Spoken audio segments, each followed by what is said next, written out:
ეს არის ერთ-ერთი დღე, როდესაც სიცოცხლემ კვლავ გაიმარჯვა სიკვდილზე, როდესაც ყველა დარწმუნდა იმაში, რომ ქართველი ადამიანი არა მარტო ღირსია თავისი ქვეყნისთვის სიცოცხლისა, არამედ ღირსეულად შეუძლია თავგანწირვა თავის სამშობლოსთვის. დღევანდელი დღე არის ზუსტად ის დღე, ერი და ბერიც, რომელიც თავდახრით უნდა ამ გმირების მარადჯამიერ სასუფეველზე საუბრობდეს, ვინც თავი შესწირა საქართველოს დამოუკიდებლობას და თავისუფლებისათვის ბრძოლას, არის უდიდესი პატივის ღირსი.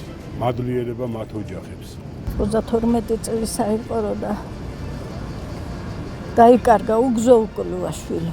უგზო-უკვლუა. მიუხედავად იმისი, ორივენი ძმები ერთად იბრძოდნენ, ერთად იყვნენ. ის დაბრუნდა, მაგრამ იმას გული აწუხებს. მადლობას უხდია მთავრობას, რომ მაინც ყველანაირად პატივს მიცემენ.